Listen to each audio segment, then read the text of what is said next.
지난주 우리는 요셉과 요셉의 형들을 통해서 하나님의 섭리에 대해서 살펴보았습니다. 형들은 요셉도 싫었고 요셉의 꿈도 싫었습니다. 그래서 그 꿈을 죽이기 위해서 요셉을 죽이려고 하였습니다. 그러나 요셉과 요셉의 꿈은 절대로 죽일 수가 없었습니다. 왜냐하면 요셉이 품은 꿈은 하나님께서 주신 꿈이요 하나님께서 요셉에게 허락하신 사명이기 때문입니다. 형들은 요셉을 노예로 팔았지만 이 일은 오히려 하나님의 뜻을 이루는 첫 단추가 되었습니다. 요셉은 나중에 자기를 보내신 분은 형들이 아니라 하나님이시다라고 고백합니다. 창세기 45장 8절 말씀 우리 한번 같이 읽어보도록 하겠습니다. 시작. 그런즉 나를 이리로 보낸 이는 당신들이 아니요 하나님이시라. 하나님이 나를 바로에게 아버지로 삼으시고 그 온 집에 주로 삼으시며 애굽 온 땅의 통치자로 삼으셨나이다. 아멘. 아버지 야곱의 편애, 그리고 요셉의 경솔함, 형들의 시기 질투, 이러한 것들은 결코 선한 일을 만들어낼 수 없는 일들이었습니다. 그럼에도 불구하고 하나님께서는 이 모든 일들에 합력하여 선을 이루도록 이끌어 가시는 것입니다. 이러한 일들이 진행되는 것을 볼 때 분명히 핵심 인물은 요셉이라는 사람입니다. 창세기 37장부터 50장까지를 쭉 읽어 나아가면 그 일의 중심에 늘 요셉이 있다는 것을 우리는 발견하게 됩니다. 창세기 37장 그리고 38장, 39장을 읽어갈 때 우리의 마음 가운데 그런데 약간의 불편함이 오게 됩니다. 오늘 우리가 38장을 읽었습니다. 누구에 대한 이야기입니까? 유다에 대한 이야기입니다. 우리는 분명히 창세기 37장부터 50장까지 이야기의 중심이 요셉을 통해서 진행되는 것을 살펴보고 있는데 갑자기 38장에 유다의 이야기가 끼어 들어오는 것입니다. 한번 확인해 보겠습니다. 창세기 37장 36절 말씀 같이 읽어보겠습니다. 시작. 그 미디안 사람들은 그를 애굽에서 바로의 신하 친위대장 보디발에게 팔았더라. 아멘. 37장이 누구의 이야기입니까? 요셉에 대한 이야기입니다. 그러면 39장을 보겠습니다. 39장 1절 말씀 같이 읽어보겠습니다. 창세기 39장 1절 시작. 요셉이 이끌려 애굽에 내려가매 바로의 신하 친위대장 애굽 사람 보디발이 그를 그리로 데려간 이스마엘 사람의 손에서 요셉을 산이라. 아멘. 창세기 37장부터 50장까지는 요셉의 이야기가 중심을 이루고 있고 37장이 요셉의 이야기, 39장이 요셉의 이야기라는 것을 우리는 확인해 보았습니다. 그런데 갑자기 38장에 난데없이 유다의 이야기가 끼어들어오고 있습니다. 창세기 38장 1절 말씀 우리 한번 같이 읽어보도록 하겠습니다. 시작. 그 후에 유다가 자기 형제들로부터 떠나 내려가서 아둘람 사람 히라와 가까이 하니라. 아멘. 그래서 성경을 읽는 어떤 사람들, 그러니까 성경을 믿지 않는, 하나님의 말씀이라고 믿지 않는 어떤 사람들은 어떻게 성경이 이렇게 허술할 수 있느냐라고 이야기합니다. 왜냐하면 요셉의 이야기를 하다가 또 요셉의 이야기가 쭉 이어질 건데 어떻게 중간에 창세기 38장과 같은 유다의 이야기가 끼어들어올 수 있느냐. 문학적인 소질로 볼 때 창세기를 쓴 사람은 이 문맥을 이어가지 못하는 사람이다 라고 성경을 폄하하는 사람도 있습니다. 그러나 그 사람들이 그렇게 주장하는 이유는 구속사적인 문맥, 성경이 정말 말하고자 하는 것이 무엇인지를 이해하지 못하기 때문에 그렇게 이야기를 하는 것입니다. 창세기 저자가 이러한 이야기를 끼워 넣을 때는 그 이유가 있습니다. 37장부터 요셉의 이야기를 시작해 놓고 38장의 유다의 이야기를 한 다음에 다시 요셉의 이야기를 이끌어가는 이유, 그 이유가 있다는 것입니다. 우선 그 이유에 대해서 살펴보기 전에 창세기 38장이 무엇을 말하고 있는가라는 것을 먼저 살펴보도록 하겠습니다. 창세기 38장은 유다에 대해서 이야기를 하고 있는데 여러분, 창세기 38장에 등장하는 유다가 잘 살고 있는 것 같습니까? 아니면 좀 잘 못 살고 있는 것 같습니까? 네? 네, 좀 이상한 삶을 사는 것처럼 보이지 않습니까? 저는 유다가 방황하는 것처럼 보입니다. 유다는 일상적인 삶을 잘 살아가고 있는 것처럼 보이지 않고 방황하는 삶을 사는 것처럼 보이고 있습니다. 유다는 창세기 37장에 이런 일을 한 적이 있습니다. 요셉을 팔아넘기는 일에 일조를 했습니다. 창세기 37장 26절로 27절 말씀입니다. 유다가 자기 형제에게 이르되 우리가 우리 동생을 죽이고 그의 피를 덮어둔들 무엇이 유익할까? 자, 그를 이스마엘 사람들에게 팔고 그에게 우리 손을 대지 말자. 그는 우리의 동생이요 우리의 혈육이니라 하매 그의 형제들이 청종하였더라. 유다는 넷째 아들이거든요. 이 유다가 형제들을 설득해서, 르우벤은 처음에 그랬죠. 구덩이에 가두자. 이 말은 직접 우리가 죽이지 말고 간접적으로 굶어 죽게 하자, 말려 죽이자. 나중에 구원 계획이 있기는 했지만 르우벤의 의도는 직접 죽이지 말고 간접 죽이자라는 말이었고, 유다는 우리가 간접적으로도 죽이지 말고 그냥 팔아버리자라고 이야기를 한 것입니다. 그래서 이제 요셉은 팔려가게 되었습니다. 그러면 형제들의 삶을 한번 보십시오. 형제들의 골칫거리가 뭐였습니까? 요셉이었잖아요. 요셉이 사라졌어요. 그리고 돈이 얼마가 생겼습니까? 은 20세겔이 생겼습니다. 은 20세겔은 한 사람의 일반 노동자가 2년 내지 3년을 모아야 모을 수 있는 큰 돈입니다. 그러니까 골칫거리는 사라졌고 목돈이 생겼습니다. 그래서 이제 형제들 사이에 마침내 무엇이 왔습니까? 평화가 왔어요. 마침내 그들의 마음을 시끄럽게 하는 요셉도 사라지고 큰 돈도 생기고 평화가 왔어요. 그런데 여러분, 이 평화가 진짜 평화입니까? 아니면 거짓된 평화입니까? 거짓된 평화예요. 거짓 평화예요. 그러니까 숨막히는 평화예요. 왜냐하면 다 거짓말로 위장을 해야 되거든요. 아버지한테는 요셉이 짐승에게 죽었을 것 같아요 라고 옷을 다 찢어가지고 채색 옷을 찢어서 피를 묻혀와서 야곱이 그렇게 생각하게 만들었죠. 그리고 나서 형제들끼리 이렇게 보면은 서로 편해요. 그런데 불편해요. 왜냐하면 계속해서 거짓말을 해야 되거든요. 그러니까 이 가족은 지금 거짓말이라는 분위기 안에서 살아가고 있는 것입니다. 야곱은요, 마치 가장 사랑하는 아들을 잃었기 때문에 살아있지만 송장처럼 살아요. 매일매일 시름시름 앓으면서 살아갑니다. 그리고 형제들은요, 더러운 사기극을 벌였기 때문에 위장된 평화 가운데 살아가고 있습니다. 그러니까 이것이 유다는 숨막혔던 것 같아요. 더 이상 이 집에서는 못 살겠다라고 생각한 것 같습니다. 그래서 유다는 집을 나가버립니다. 창세기 38장 1절 말씀 다시 한번 읽어보도록 하겠습니다. 시작. 그 후에 유다가 자기 형제들로부터 떠나 내려가서 아둘람 사람 히라와 가까이 하니라. 아멘. 자, 유다가 집을 떠났다고 되어 있습니까? 아니면 형제들을 떠났다고 되어 있습니까? 형제들을 떠났다고 되어 있죠. 그러니까 공간이 싫은 게 아니고 사람이 싫은 거예요. 그러니까 이 지겨운 가족, 이 더러운 평화, 나는 이러한 더러운 위장된 분위기에서 더 이상은 못 살겠다라고 생각한 것 같습니다. 그래서 형제들을 떠났고 아둘람 사람 히라, 차라리 가나안 사람이 우리 형제들보다는 낫지, 나하고 피를 나눈 형제들보다 저 가나안 사람들, 차라리 저 사람들이 더 나아라고 생각하고 아둘람 사람 히라와 가깝게 지냅니다. 우리식으로 이제 좀 표현을 하자면요, 교회가 지겨워서 교회를 떠난 거예요. 그리고 세상 사람들하고 어울려 지내기 시작한 겁니다. 그러면서 세상 사람들과 방불하게 살아가는 삶이 유다의 삶입니다. 그러니까 아브라함의 자손, 그 다음에 이삭의 자손으로 사는 것이 아니고 야곱의 후손으로 사는 게 아니고 그냥 가나안 사람처럼 살아가기를 결정한 것입니다. 창세기 38장 2절 말씀을 보면 유다가 거기서 가나안 사람 수아라 하는 자의 딸을 보고 그를 데리고 동침하니, 성경은 뭐라고 말을 하고 있는 거냐면요, 유다가 그냥 가나안에서 가나안 사람의 방식으로 살아가는데 그냥 눈에 보니까 예쁜 여자 보이니까 그냥 가나안 여자하고 결혼해서 아이를 낳는 장면을 우리는 보게 됩니다. 선조들은 그렇지 않았죠. 이삭은 가나안 여자와 결혼하는 것을 부모가 원치 않았기 때문에 아브라함의 그 약속, 그것을 받아서 갈 사람이 필요했기 때문에 리브가와 결혼을 했습니다. 그러니까 20년 동안 결혼하지 못하고 있다가 어렵게 아내를 얻어서 결혼을 하게 된 것입니다. 그런데 이 유다에게는 어떠한 망설임도 없어요. 그냥 가나안에 가서 살다가 가나안 여자 보니까 예쁘네, 나 이 여자하고 자고 싶은데 그냥 그 여자하고 동침하고 아이를 낳는 것이 바로 유다의 모습입니다. 유다는 아들을 3명 낳게 되는데 첫째는 엘, 둘째는 오난, 셋째는 셀라입니다. 유다는 첫째 아들을 장가 보내는데 그냥 가나안 여자를 데리고 와서 결혼을 시킵니다.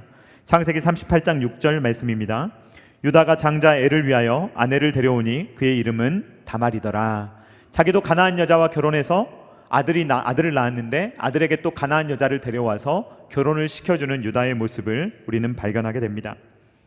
그런데 이 유다의 이야기가 갑자기 유다의 후손 이야기로 가게 되는데요. 이 이야기에서 장자 이 장자 엘은 결혼을 했습니다. 그런데 자녀가 있었습니까? 없었습니까? 자녀가 없었어요. 그러면 이 엘이 자녀가 없이 죽으면 나중에 이 엘의 가문은 어떻게 됩니까? 엘의 가문은 사라집니다. 역사 속에서 아예 없어져요. 그렇기 때문에 이 고대 근동 지방에서는 계대 결혼이라는 것을 했습니다.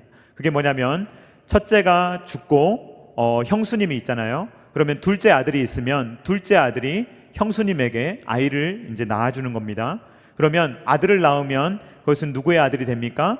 죽은 형의 아들이 되는 거예요. 그래서 이 엘이라는 사람의 첫째 아들의 후손을 이어줄 수 있도록 둘째가 씨를 주는 것이 계대 결혼이라는 것입니다.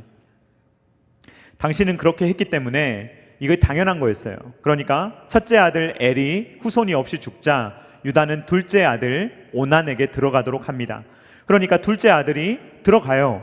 그런데 씨를 줍니까 안 줍니까? 씨를 안 줘요. 그냥 땅에 설정해버려요. 그러니까 피임을 했다는 말입니다. 창세기 38장 9절 말씀입니다. 오난이 그 씨가 자기 것이 되지 않을 줄 알므로 형수에게 들어갔을 때 그의 형에게 씨를 주지 아니하려고 땅에 설정하매 라고 말하고 있는데, 이 오난을 하나님께서 굉장히 악하게 보세요. 왜 그렇습니까? 형의 가문이 없어지든지 말든지 나는 상관이 없다 이겁니다. 그리고 이거는 경제적인 이익하고도 관련이 있습니다. 자, 아들이 셋입니다. 그런데 첫째 아들은 몇 배를 받습니까? 첫째 아들은 몇 배를 받아요? 장자는 2배를 받습니다.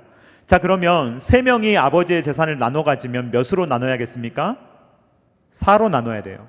3명이면 4로 나눠야 됩니다. 그래서 4분의 2를 누가 가져가는 거예요? 절반을 장자가 가져가는 거예요. 그러면 둘째하고 셋째는 몇 분의 몇을 가져갑니까? 각각 4분의 1과 4분의 2를 가져가요. 그런데 만약에 형이 사라져 버렸어요.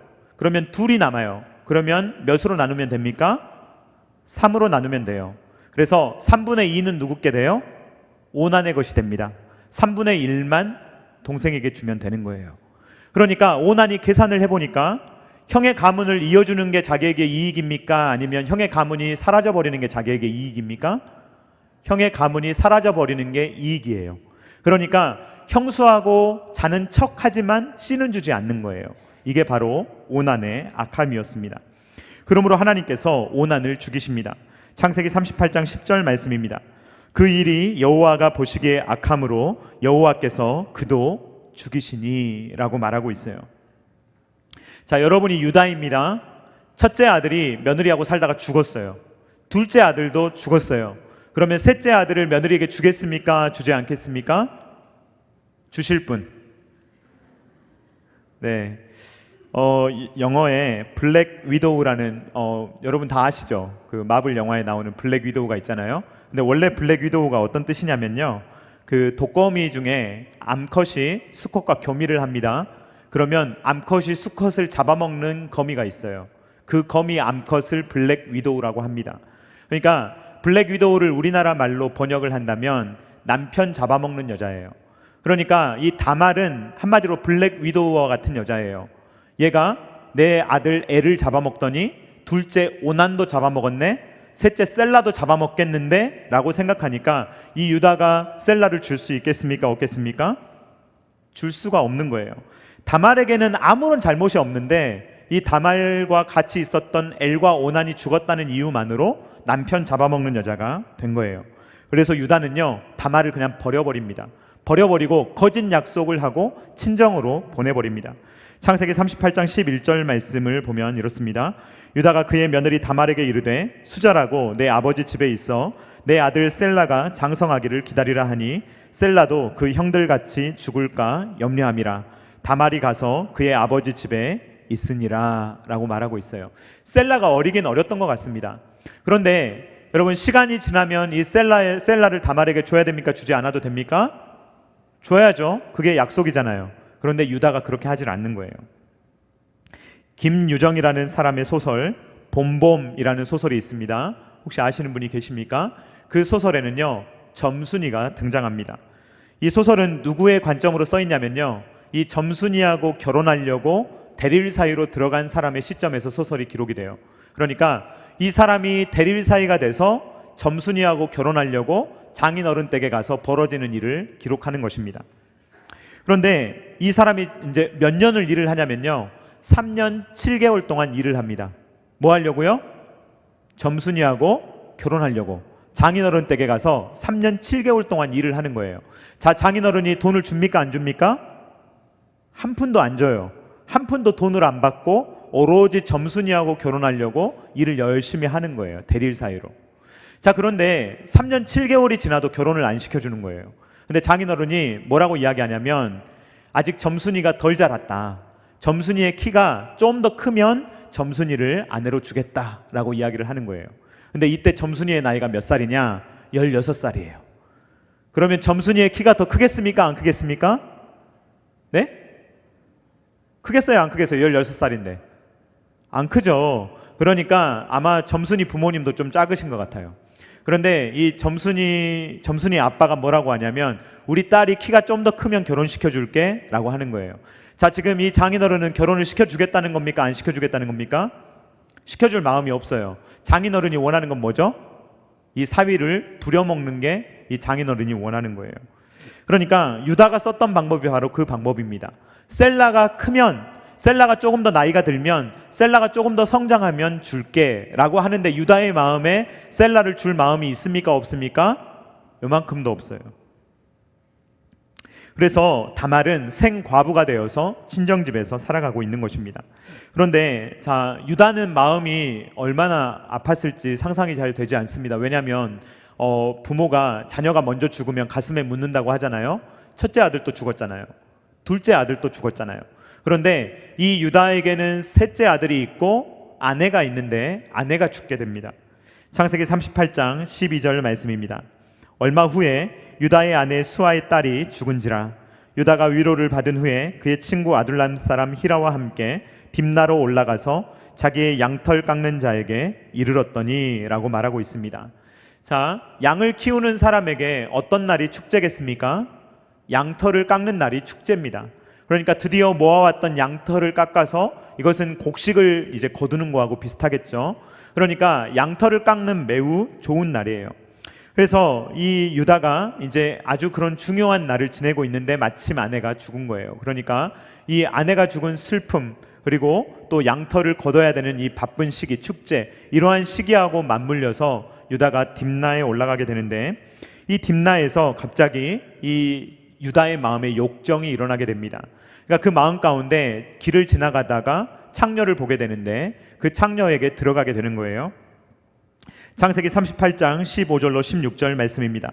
그가 얼굴을 가리었으므로 유다가 그를 보고 창녀로 여겨 길 곁으로 그에게 나아가 이르되, 청하건대 나로 내게 들어가게 하라 하니 그의 며느리인 줄을 알지 못하였음이라. 그가 이르되, 당신이 무엇을 주고 내게 들어오려느냐.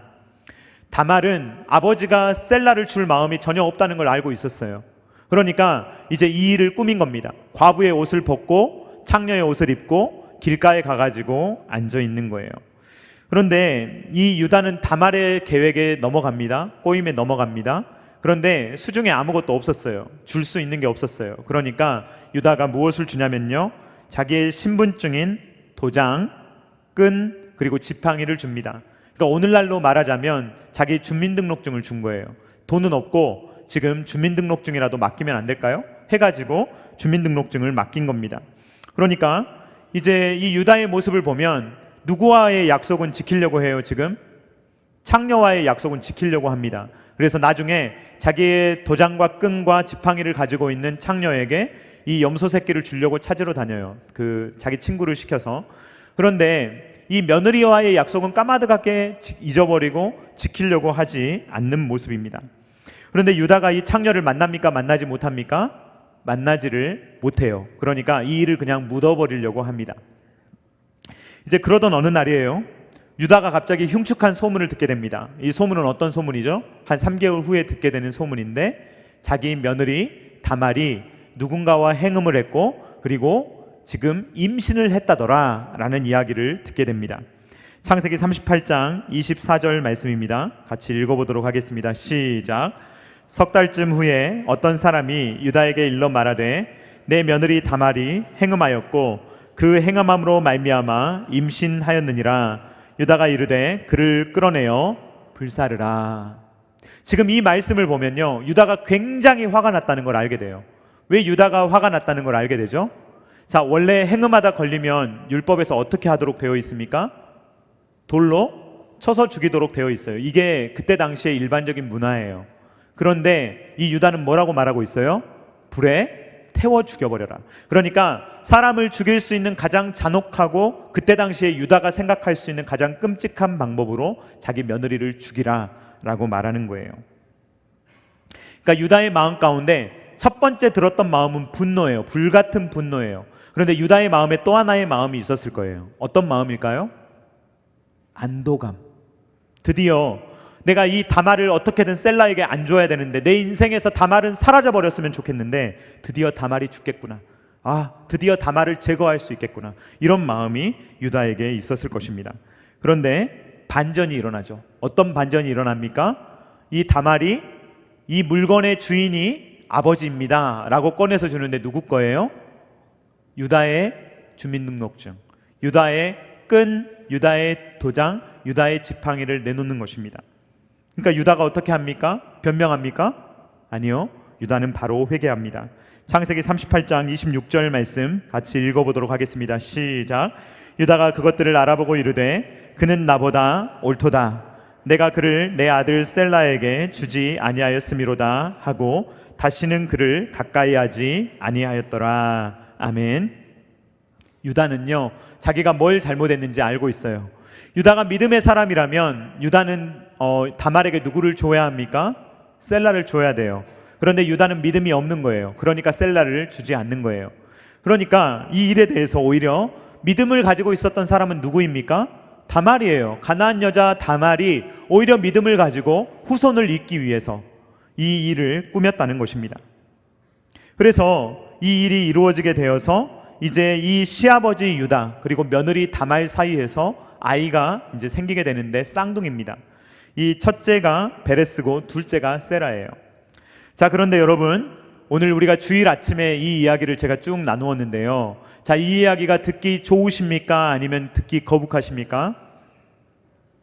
약간 아침 드라마 보는 느낌이시죠? 이런 막장 드라마를 왜 그죠? 막장도 이런 막장도 없죠. 그런데 불편하잖아요, 사실. 이 이야기를 들으면 우리 마음이 불편하거든요. 흉측해라. 시아버지하고 며느리라니. 그것도 막 서로 거짓말하면서 뭐 창녀로 속이질 않나? 이런 이야기들이 막 나오는데, 이 이야기는 나중에 어떤 이야기로 밝혀지게 되느냐? 여러분, 베레스는 누구입니까? 베레스가 누구인지 여러분 아십니까? 마태복음 1장 1절로 3절 말씀 우리 한번 같이 읽어보도록 하겠습니다. 시작. 아브라함과 다윗의 자손 예수 그리스도의 계보라. 아브라함이 이삭을 낳고 이삭은 야곱을 낳고 야곱은 유다와 그의 형제들을 낳고 유다는 다말에게서 베레스와 세라를 낳고 베레스는 헤스론을 낳고 헤스론은 람을 낳고. 아브라함, 이삭, 야곱, 그 다음에 주인공은 왠지 요셉일 것 같죠? 그게 아니에요. 요셉이 아니고 누가 주인공입니까? 유다였어요. 그러니까 유다를 통해서 베레스를 낳고 베레스를 통해서 점점점 누가 오시는 것입니까? 예수 그리스도께서 이 땅에 오시는 것입니다. 제가 계속 강조드리지만 여러분, 부끄러운 계보잖아요. 왜 성경은 도대체 이런 부끄러운 계보를 기록으로 남겨서 저와 여러분이 설교를 듣게 하고 저와 여러분이 성경을 통해서 읽게 하고 예수 그리스도께서 이 부끄러운 인간의 역사를 뚫고 오셨다라는 것을 우리로 하여금 보게 하는 것입니까? 다시 한번, 구원이라는 것은 우리의 능력, 우리의 의로움, 우리의 윤리에 있는 것이 아니라는 거예요. 우리가 행위로 이루는 것이 아니라는 것입니다. 예수님은요, 부끄러운 역사를 뚫고 오신 거예요. 이 모든 부끄러운 역사를 뚫고 은혜로 오셔서 우리를 무엇으로 구원하신다? 은혜로 구원하신다는 것을 다시 한번 우리에게 알려주시는 것입니다. 이 유다의 후손, 얼마나 사실은 부끄러운 호칭입니까? 엘과 오난의 악함이 생각나죠? 그리고 시아버지 유다가 거짓말로 며느리를 생과부로 만들었던 일이 생각나지 않습니까? 그리고 창녀를 찾아갔던 일이 기억이 나죠. 그리고 며느리 다말은 창녀인 척하고 시아버지와 며느리를 통해서 태어난 자손이 베레스다라는 것을 성경은 명백하게 우리에게 보여주고 있습니다. 그런데 이 부끄러운 계보를 통해서도 누가 역사하신다? 하나님이 역사하신다는 것을 성경은 보여주고 있는 것입니다. 저는 오늘 설교 제목을 하나님께서 요셉을 먼저 보내신 이유라고 지었습니다. 많은 사람들은요, 성경을 어떤 식으로 읽냐면요, 성경을 막 읽다가 요셉은 위대한 사람이 되었구나, 그래 나도 요셉처럼 돼야 되겠어, 애굽의 총리가 돼야지, 그래도 그리스도인 중에서 대통령이 나와야 돼, 이런 식으로 성경을 해석하는 것은 완전히 성경을 잘못 해석하는 겁니다. 그건 위인전 읽듯이 읽는 거예요. 자, 여러분, 성경을 통해서 보니까 창세기 37장부터 50장의 주인공이 누구인 것처럼 보여요? 요셉인 것처럼 보이죠? 근데 진짜 주인공이 누굽니까? 실은 유다예요. 실은 이 성경의 내용이 요셉이 왜 그렇게 되었느냐, 하나님께서 요셉을 먼저 보내시고 요셉에게 꿈을 주시고 요셉을 먼저 보내시고 요셉을 총리로 삼으신 이유는 무엇을 하기 위한 거예요?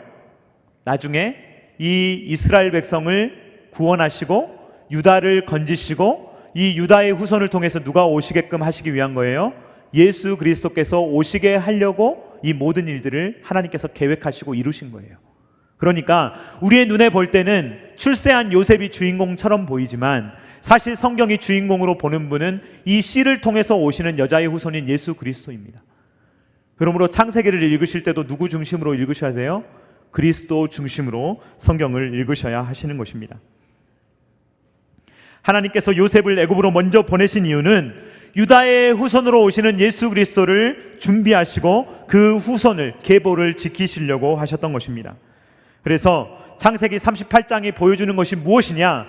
요셉을 통해서 하나님께서 유다를 지키셨다, 유다의 후손을 지키셨다, 예수 그리스도의 계보를 지키셨다라는 것이 바로 창세기가 하려고 하는 이야기입니다. 그러니까 이상하게 끼워 넣은 거예요.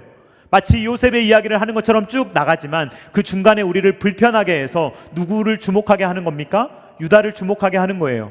나중에 보니까 유다의 후손으로 예수님이 오시는구나, 하나님은 정말 하나님의 계획이 있으시구나 라는 것을 우리는 발견하게 되는 것입니다.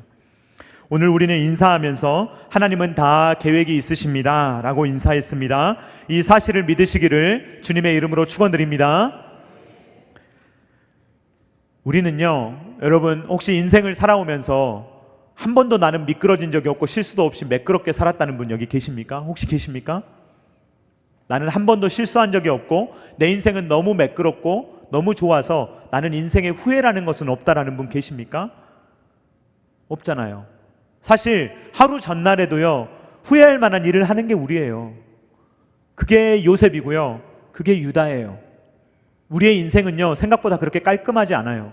그런데 그런 인생을 통해서도 누가 오신다는 겁니까? 예수님께서 오신다는 거예요. 하나님은요, 요셉 같은 인생도 쓰시고요, 유다와 같은 인생도 사용하신다는 거예요. 잘된 사람만 사용하시는 게 아니에요. 하나님은요, 우리가 실수하는 것을 통해서도 합력하여 선을 이루시는 분이에요. 그러니까 하나님께서 비록 우리가 우리의 인생을 볼 때 우리는 이럴 수 있거든요. 막 옆 사람하고 비교하면서 저 사람은 저렇게 승승장구하는 것 같은데 내 인생은 왜 이러는가? 왜 나는 재수해야 되는가? 왜 나는 좋은 직장에 가지 못하는가? 나는 왜 승승장구하면서 승진을 하지 못하는가? 내 사업은 왜 잘 안 풀리는가? 우리는 이런 생각으로 가득 차 있을지도 몰라요. 우리의 눈으로 볼 때는요, 요셉처럼 총리가 되는 사람만 돋보일지 모릅니다. 그러나 여러분, 놀라운 사실은요, 하나님은요, 유다처럼 망가져버린 인생을 사용하신다니까요. 하나님은 계획을 가지시고 그 계획으로 저와 여러분을 사용하셔서 하나님께서 하나님의 뜻을 이루실 줄로 믿습니다. 너무 실망하지 마시기 바랍니다. 낭망하지 마시기 바랍니다. 여러분들의 인생을 세상적인 관점으로 재고 내가 누구보다 더 잘 나가는지 높은지 낮은지를 재지 마시기 바랍니다.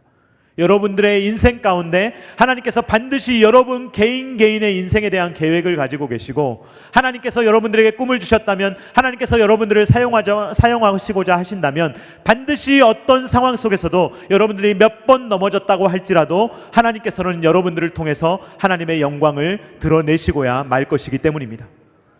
그러므로 우리에게는요, 두 가지의 인생의 종류가 있는 거예요. 지금 인생을 살아갈 때 하나님께서 계획하신다는 것을 믿지 않으면서 오늘날 불안해하면서 왜 내 인생은 이러는가 불평불만하면서 살아가는 하나의 인생이 있고요, 다른 하나의 인생은 내가 지금 힘들고 어렵더라도 모든 계획을 가지고 나를 선하게 인도하시며 나를 손을 잡고 계시고 나를 업고 안고 걸으시는 하나님이 반드시 선한 계획을 갖고 계신다는 것을 믿고 지금의 길을 걸어가는 길이 있다는 거예요.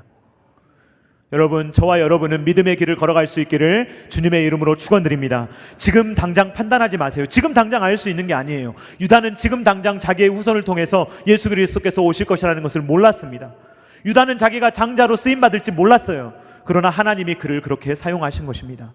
저와 여러분을 하나님께서 보실 때 저와 여러분들을 향한 반드시 하나님의 선한 계획이 있는 줄로 믿습니다. 그러므로 낙담하지 마시고 하나님의 계획을 붙들고 믿음으로 걸어갈 수 있는 저와 사랑하는 성도님들 다 되실 수 있기를 주님의 이름으로 축원드립니다.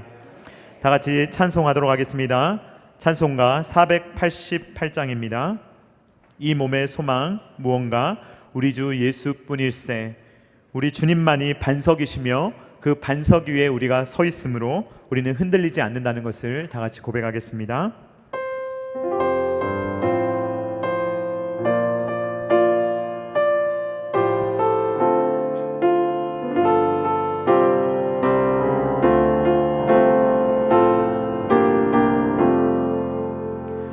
이 몸의 소망 무언가 우리 주 예수뿐일세. 우리 주 예수밖에는 믿으리 아주 없도다. 주 나의 반석이시니 그 위에 내가 서리라. 그 위에 내가 서리라. 무섭게 바람 부는 밤 물결이 높이 설렐 때 우리 주 크신 은혜에 소망의 낯을 주리라. 주 나의 반석이시니 그 위에 내가 서리라. 그 위에 내가 서리라. 세상에 믿던 모든 것 끊어질 그날 되어도 우주의 언약 미사와 내 소망 거듭 드리라. 주 나의 반석이시니 그 위에 내가 서리라. 그 위에 내가 서리라. 바라던 천국 올라가 하나님 앞에 배울 때 우주의 의를 힘입어 어여시 바로 서리라. 주 나의 반석이시니 그 위에 내가 서리라. 그 위에 내가 서리라. 이 시간에 우리 잠깐 같이 기도하기를 원합니다. 우리가 넘어져도 예수 그리스도 위에서 넘어지면 주님이 우리의 반석이시며 우리를 세우실 줄로 믿습니다. 이 시간에 우리가 기도할 때 주님, 우리의 인생은 어찌 보면 엉망진창이며 어찌 보면 좌충우돌하지만 주님께서 우리의 인생을 이끌어 가시며 주님의 큰 그림이 우리의 인생 가운데 펼쳐지고 있음을 우리로 하여금 기억하게 하시고 주님만을 붙들며 믿음으로 살아갈 수 있는 영적인 눈을 허락하여 달라고 다 같이 주여 한번 외치고 기도하겠습니다. 주여!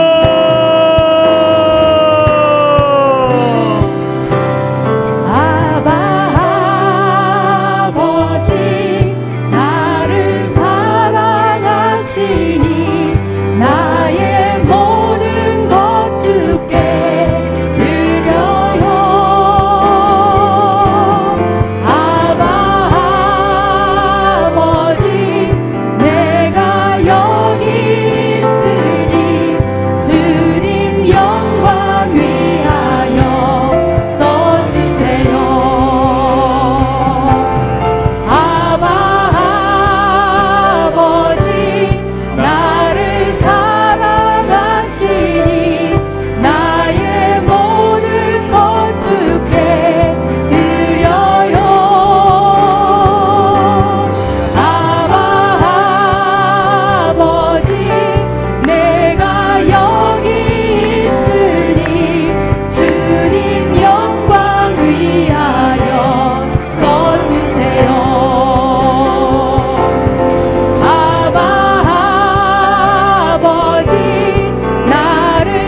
사랑하는 하나님 아버지 감사합니다. 오늘 구속 역사를 통하여서 어떻게 하나님께서 인간들의 부족함과 연약함과 더러움 속에서도 역사하셨는지를 우리의 눈으로 보게 하시니 감사합니다. 주님, 이 땅을 살아가는 우리의 삶도 그렇습니다. 그리스도인이라고 하지만 여전히 우리의 마음 가운데 너무 더러운 마음이 있고, 여전히 우리의 인생 가운데서는 지워버리고 싶은 과거도 있고, 주님, 여러 실수와 후회들로 우리의 삶이 너무나도 어지러울 때가 많습니다.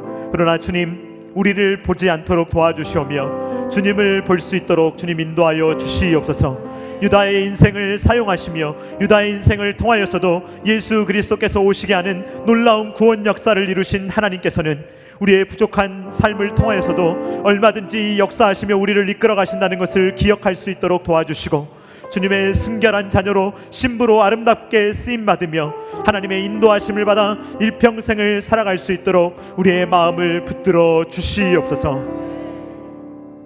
이제는 우리 구주 예수 그리스도의 십자가의 무한하신 은혜와 독생자 아들을 아낌없이 내어주신 성부 하나님의 사랑하심과 성령 하나님의 감동 감화 역사 교통하심이 요셉을 미리 보내심으로 말미암아 유다를 보호하시고 유다를 통하여 예수 그리스도께서 오게 하시는 구속 역사를 보며 우리의 삶에도 동일하게 역사하시는 하나님만을 바라보며 모든 계획을 가지고 우리의 인생을 친히 인도해 가시는 주님만을 믿음으로 바라보며 살아가기를 원하는 사랑하는 모든 주의 자녀들의 머리 위에와 각 가정과 주님께서 피로 값주고 사신 첨단 계라시교회 위에와 조국과 세계 열방 가운데 영원토록 함께 있기를 간절히 축원하옵나이다.